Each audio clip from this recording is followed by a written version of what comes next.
लेकिन फिर भी इतने बड़े कलाकार होके उनका नज़रिया कलाकार का नहीं है, इसीलिए वो कलाकार को पहचान नहीं पाते। वो जैसे इंसान है ना, बिना मतलब धोड़ी में हाथ लगाए हुए उनका कोई मूवी चाहे उनका कोई एल्बम होता ही नहीं है। और कुछ यूट्यूब में कॉमेडी वाला क्लिप वीडियो में भी देखे, लास्ट में वो मतलब गाली देते हुए वो नज़र आते हैं, ठीक है। तो इसीलिए उनको मुझे ज़्यादा पसंद नहीं। जैसे कि देखिए आजकल उनका बच्चा का माँ बनने के लिए लोग रेडी हो जा रहे हैं, तो उनको काम मिल जा रहा है, कोई उनका नाम पे टैटू बना रहा है, तो उनके जिनको सच में चुटकी बजा के स्टार बनना रहता है तो ऐसी ऊंची नीच हरकत कोई भी कर भी देती है। लेकिन मेरा नाम संदीप कुमार है और अभी हम पहुँचे हुए सिवान जिला में। दोस्तों आपको बता दें कि अभी मेरे बगल में जो बैठी हुई है ये है गुड़िया हलचल जी। गुड़िया हलचल जी अभी सुर्खियों में है। अभी जो है ये कोई परिचय का मोहताज नहीं है। आपको बता दें कि अभी जो है ये भोजपुरी इंडस्ट्री को प्रेजेंट कर रही है, भोजपुरी इंडस्ट्री में ये काम कर रही है। मैम सबसे पहले आपका स्वागत है हमारे चैनल में। Thank you so much. और आपका चैनल के माध्यम से जितने भी दर्शक मुझे देख रहे हैं, मैं गुड़िया हलचल सब किसी को प्रणाम करती हूँ। बताइए कि आप भोजपुरी इंडस्ट्री में कब से काम करना शुरू कर दिए, कब से लगा कि नहीं भोजपुरी इंडस्ट्री में भी हमको काम मिलना चाहिए? हम ऑर्केस्ट्रा लाइन को ज्वाइंट किए बिहार में आके, जब स्टेज प्रोग्राम वगैरह करने लगे तब देखे पब्लिक का मतलब सपोर्ट था, प्यार था, तो हमको लगा जो यही लाइन से कहीं ना कहीं मुझे अपना मुकाम हासिल हो सकता है, तो इसमें ज़्यादा से ज़्यादा मेहनत किया जाए। तो आस्ते आस्ते ऑर्केस्ट्रा लाइन से जाके हम एल्बम लाइन तक हम गए हैं। और वहाँ पे मतलब बोलने से बहुत, ये नहीं बोलेंगे जो मतलब बहुत ज़्यादा हमको मेहनत करना पड़ा, लेकिन हाँ ऑर्केस्ट्रा लाइन में जब थे तो हमको बहुत ही ज़्यादा मेहनत करना पड़ा था। एल्बम लाइन में उतना मेहनत है नहीं, लेकिन हम बहुत ही ज़्यादा हम खुशी है इसीलिए जो कोलकाता से हम आके मतलब बिहार में जितने भी क्षेत्रवासी है, जितने भी ग्रामवासी है, सब कोई मुझे बहुत ज़्यादा प्यार देते, पसंद भी करते हैं, सपोर्ट भी मिल रहा है हमको, तो यही चीज़ का बहुत ज़्यादा हमको खुशी है। ये बताइए भोजपुरी इंडस्ट्री में अभी जो देखा जा रहा है टैलेंट को कम और टैटू को ज़्यादा देखकर काम मिल रहा है, इस पर आप क्या कहिएगा? ये जो आपको भी लगता है क्या कि टैलेंट कम और टैटू ज़्यादा देखा जा रहा है? देखिए सबसे पहला बात ना, जो एक कलाकार रहता है और एक कलाकार रहते हैं। कलाकार उसको कहा जाता है जो अपना कला का दम से आगे बढ़ते, अपना कला का दम से ऊपर तक उड़ते हैं। और कलाकार उन्हें कहा जाता है जो अपना हुनर पे भरोसा नहीं रखते, अपना कला पे भरोसा नहीं रखते हैं, तो वो लास्ट में यही सब टुच्ची हरकतें, ऊंच नीच हरकतें करके सोचते हैं जो हम आगे बढ़ जाए। तो आगे तो इंसान बढ़ जाता है, लेकिन जितना जल्दी इंसान ऊपर मतलब बढ़ता है उतना जल्दी नीचे भी गिरता है। तो मेरे हिसाब से जैसे कि एक मीडिया वाला ने मुझे बोला था जो आजकल तो सब कोई खेसारी का, पवन का टैटू बना के वायरल हो जा रहा है, जी। तो आप भी इतना सारा टैटू बना के रखे, तो आप भी कहीं ना कहीं किसी हीरो हीरोइन का भी टैटू बना लीजिए, आप भी वायरल हो जाइए। तो मेरा कहना वह यही है, जो हम अपना कला में मतलब दम रखते हैं, भरोसा भी रखते हैं, अपने कला पे, टैलेंट पे विश्वास करते हैं कि अपने टैलेंट की वजह से हम भोजपुरी आज हम यहाँ पे कर सकते हैं। और मतलब ये सब करने से क्या होगा पता है, ज़्यादा दिन हम सुर्खियों में नहीं चलेंगे। अब मेरा कहना है हमको ज़्यादा से ज़्यादा मेहनत करने का अगर प्रयास हो तो हम करेंगे, लेकिन वो मीडिया वाला जैसे बोले तब 10 साल चाहे 5 साल अभी इतना घिसिएगा किस लिए? आप भी टैटू बना लीजिए, आप भी वायरल हो जाइए। तो 10-5 साल हमको घिसना मंजूर है, लेकिन ये सब गुड़िया हलचल को अपने टैलेंट से भोजपुरी इंडस्ट्री में राज करना है। इनका कहना है कि अपने टैलेंट के बदौलत हम भोजपुरी इंडस्ट्री में काम को प्राप्त करेंगे और उस काम से भोजपुरी इंडस्ट्री को आगे तक लेकर जाएंगे। न कि मेरे पास टैलेंट नहीं है, टैटू दिखाकर काम आज प्राप्त कर ले और कल जाते जाते सौम्या पोखरेल का हाल हो जाए, क्योंकि सौम्या पोखरेल के बारे में आपको पता है ना सर? अभी तो वही मैडम जी है जो अभी सबका प्लेट चाटते हुए भोजपुरी इंडस्ट्री में निकल रही है, लेकिन फिर भी उनका किस्मत देखिए, कोई उनको काम भी नहीं दे रहा है। नहीं, अभी खेसारी लाल यादव के साथ वो काम कर सकती है, अब नहीं पवन सिंह के साथ काम कर सकती है, क्योंकि जब खेसारी लाल यादव उसको उंगली पकड़ करके भोजपुरी इंडस्ट्री में लेकर आए, खेसारी लाल यादव की वजह से उसको भोजपुरी इंडस्ट्री में लोग जानने लगे और पसंद करने लगे। देखिए ना, एक तरफ से तो वो भी तो टैटू ही नगल है, वो भी ना टैटू बनाइए। वही बोले। जैसे कि कुछ देर पहले ही आपको मैंने बोला, ये सब टुच्ची हरकत करके मतलब ज़्यादा दिन आप सुर्खियों में नहीं रहिएगा,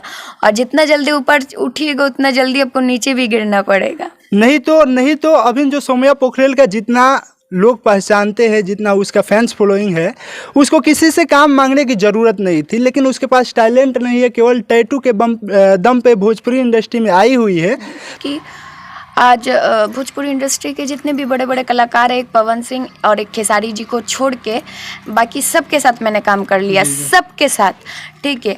लेकिन वो दोनों का भी मतलब मुझे ज़्यादा चाहत है खेसारी जी के साथ काम करना, चाहे वो स्टेज प्रोग्राम हो, चाहे वो एल्बम हो, कुछ भी हो। लेकिन आज नहीं तो कल, आज मुझे लगता है कहीं ना कहीं जो हम मेहनत कर रहे हैं उनके आँख में अभी तक दिखा नहीं, चाहिए उनके तक मतलब कोई वीडियो चाहे कुछ भी ऐसा पहुंचा नहीं है, इसीलिए शायद वो अभी तक मुझे काम नहीं दिए, चाहे कुछ भी ऐसा।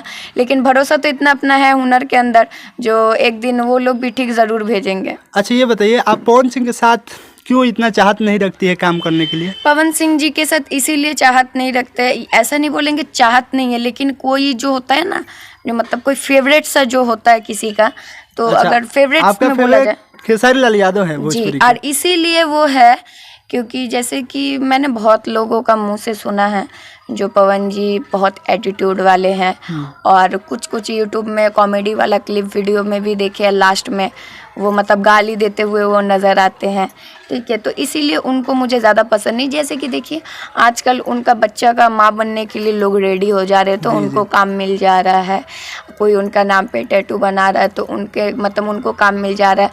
आज भोजपुरी इंडस्ट्री हो चाहे बॉलीवुड इंडस्ट्री हो, सब कोई पवन सिंह को जानता है, और लॉलीपॉप गाना में नूरा फतेह तक मतलब कमर हिला चुकी है, वो इतना ज़्यादा उनका नाम है। लेकिन फिर भी इतने बड़े कलाकार होके उनका नज़रिया कलाकार का नहीं है, इसीलिए वो कलाकार को पहचान नहीं पाते हैं। गुड़िया हलचल को भी लगता है कहीं ना कहीं पवन सिंह गजेड़ी है, नशेड़ी है, और उनके जो जुबान होता है ना, किस पे कैसा शब्दों के साथ खुल जाए ये कोई नहीं जानता है। शायद यही वजह है कि गुड़िया हलचल चाहकर भी ये उनके अहमियत को बुझती है कि पावर स्टार है भोजपुरी इंडस्ट्री में, उनका एक बहुत बड़ा लेवल का स्टार है, वो फिर भी उनके साथ ये काम नहीं करना चाहती है, खेसारी लाल यादव के साथ ये काम करना चाहती है। इसके पीछे क्या रीज़न है? आखिर खेसारी लाल यादव के प्रति आप इतना लगाव क्यों रखते हैं? इसीलिए क्योंकि देखिए ऑर्केस्ट्रा लाइन से हम गुजर गए हैं, कितना मेहनत होता है, कितना टॉर्चर होता है, पब्लिक का रिएक्शन कैसा होता है, सब मैंने जाना है। और मेरा जानकारी का हिसाब से मतलब बहुत सालों पहले का खेसारी जी भी मतलब लड़की लोग का भेष लेके ऑर्केस्ट्रा में डांस करते थे, तो इसीलिए मुझे लगता है कहीं ना कहीं हम लोग का जो प्रॉब्लम है चाहे फीलिंग्स है उनको ज़्यादा पता होगा, और कहीं ना कहीं हम लोग जैसे बहुत सारे कलाकार को उन्होंने यहाँ से लेके यहाँ तक पहुँचाया है, ठीक है। तो इसीलिए वो मुझे इतना ज़्यादा पसंद है, और कोई बात नहीं। और बहुत सारा वीडियो उनका मैंने देखा है, लेकिन उनका मुंह से गाली बकना चाहे एटीट्यूड में कोई बात कहना, जैसे कि अभी ये बताइए कि स्टेट शो में अनुपमा यादव को पवन सिंह बोल देते हैं कि देसीला गाय है, इस प्रकार से अभद्र शब्दों का यूज किए, जिसको लेकर खेसारी लाल यादव भी बोले कि नहीं पवन भैया कहीं ना कहीं गलत किए हैं। तो पवन सिंह हमेशा कुछ ऐसे कर जाते हैं, और अपने हीरोइनों के साथ तो उनका एकदम मतलब बिहेव घटिया है, वो मतलब कुछ ना कुछ गलती करते रहते हैं। डायरेक्टली अगर बोला जाए हम तो यूज़ नहीं करना चाहते, लेकिन फिर भी हम करेंगे। वो जैसे इंसान है ना, बिना मतलब धोड़ी में हाथ लगाए हुए उनका कोई मूवी चाहे उनका कोई एल्बम होता ही नहीं है। एक खेसारी लाल यादव का क्लिप वायरल हो रहा था शूट से, कि जहाँ पे वो एक शूट कर रहे थे, हीरोइन का कपड़ा थोड़ा सा हट गया था, तो वहाँ पे उनका ये ध्यान था कि नहीं हमको शूट करना है, इसके साथ अपने हीरोइनों को भी कदर करना है। जी ऑब्वियसली, एग्जैक्टली। देखिए असली इंसान वही होते हैं, ठीक है। जैसे कि अपना घर का माँ बहन को हम इज्जत करते हैं, तो जो कलाकार मेरे साथ काम कर रही है तो वो मेरे लिए लक्ष्मी है, उसको और भी ज़्यादा मुझे ध्यान में रखना चाहिए। ये बताइए कि खेसारी लाल यादव के लिए आप मतलब खेसारी लाल यादव से उम्मीद लगाए बैठे हैं कि कहीं ना कहीं खेसारी लाल यादव जी आज नहीं तो कल हमें जरूर देखेंगे। और ऐसे भी मुझे खेसारी लाल जी ने मेरा बर्थडे में मतलब जैसे कि मार्च का 9 को मेरा बर्थडे था, 15 तारीख को उनका बर्थडे था, तो वो आ नहीं पाए थे, लेकिन वीडियो कॉल में विश भी किया उन्होंने, और उन्होंने कहा जो मैं तो आ नहीं पाया लेकिन तुमको ऐसा एक गिफ्ट दूंगी जिससे तुम बहुत खुश हो जाओगे। तो क्या गिफ्ट है प्लीज़ हमको बताइए। तो ठीक है, मतलब ये महीना का साल का लास्ट में मुंबई में मेरा गाना शूट है, तो उस गाना पे एल्बम में तुम मेरे साथ काम करोगी, तो वही लिए बहुत ज़्यादा हम खुश हैं। गुड़िया हलचल जी बहुत बड़े खुलासा कर रही हैं। इनका कहना है कि खेसारी लाल यादव जी इनको बहुत बड़ा बम्पर ऑफर दिए हैं। खेसारी लाल यादव के साथ गुड़िया हलचल बहुत जल्द दिखने वाली है एल्बम में। और ये सब अगर हुआ भी है तो राजीव भैया के लिए मतलब ये हुआ जो खेसारी लाल जी का मैनेजर है। टीम में अभी नया में लड़कियां स्ट्रगल कर रही है भोजपुरी इंडस्ट्री में काम के लिए, तो उनके साथ बताया जा रहा है कि बदसलूकी किया जाता है, गलत चीज़ किया जाता है उन लोगों के साथ। तो ऐसा कुछ होता है क्या? अभी तक आप भोजपुरी इंडस्ट्री में तमाम देखिए, सबसे पहले इस चीज़ का खुलासा यही गुड़िया हलचल की थी भोजपुरी झकोड़ा मीडिया में। जी। देखिएगा आप, जैसे कि हम फर्स्ट बार हम वैशाली में जो हम एल्बम के लिए गए थे, एकदम फर्स्ट बार, उस विषय लेकर हम चर्चा नहीं करेंगे लेकिन फिर भी थोड़ा सा कह देंगे। तो वहाँ पे जाके मुझे बहुत चीज़ का गलत ऑफ़र किया गया था, बहुत अशब्द कहा गया था जो मुझे एकदम ही मंजूर नहीं था। जैसे कि तुम्हें चुटकी बजा के स्टार बना देंगे, तो तुमको बेड शेयर करना पड़ेगा, फलाना टिमकाना, बहुत ऐसे मतलब गंदे गंदे बातें। तो जब मेरे पास हुनर है, कला है, तो मुझे किसी के साथ बेड शेयर करना ज़रूरी नहीं समझते हम। तो वही वहाँ पे जाके मुझे बहुत चीज़ का गलत ऑफ़र किया गया था, बहुत अशब्द कहा गया था जो मुझे एकदम ही मंजूर नहीं था। जैसे कि तुम्हें चुटकी बजा के स्टार बना देंगे, तो तुमको बेड शेयर करना पड़ेगा, फलाना टिमकाना, बहुत ऐसे मतलब गंदे गंदे बातें। तो जब मेरे पास हुनर है, कला है, तो मुझे किसी के साथ बेड शेयर करना ज़रूरी नहीं समझते हम। तो वही चीज़ का खुलासा सबसे पहले हम किए थे। उसके बाद आस्ते आस्ते देखिएगा बहुत सारे भोजपुरी इंडस्ट्री के जो एक्टर्स है सब आस्ते आस्ते खुलासा करी जहाँ होता है, और ये हकीकत में होता है। जो डायरेक्टर प्रोड्यूसर रहता है ना, मतलब मुंह से तो बहुत ज़्यादा कुछ निकलता है। मतलब आजकल का जो नई नई लड़की लोग जो अपने दिल में अरमान लेके जाती है जो मुझे भोजपुरी इंडस्ट्री का स्टार बनना है, चाहे एल्बम इंडस्ट्री का मुझे स्टार बनना है, उन लोग के मतलब फ़ायदा उनसे लूटा जाता है जो नहीं जानते हैं। और जिनको सच में चुटकी बजा के स्टार बनना रहता है तो ऐसी ऊंची नीच हरकत कोई भी कर भी देती है। लेकिन मैं एक ही बात कहूँगी, एक लड़की होने का नाते, अगर आप अपना कला पे अगर दम रखते हो, अगर आपको भोजपुरी इंडस्ट्री में अगर आना है तो डांस का कोर्स पूरा करके आओ, तुम्हें ऐसे ही सब कोई काम देगा। अगर तुमको नहीं आता है तो, और नहीं तो ऐसे प्रोड्यूसर चाहे डायरेक्टर का मतलब बातों में अगर फंस जाओगी तो ज़िंदगी बर्बाद ऐसी है। अच्छा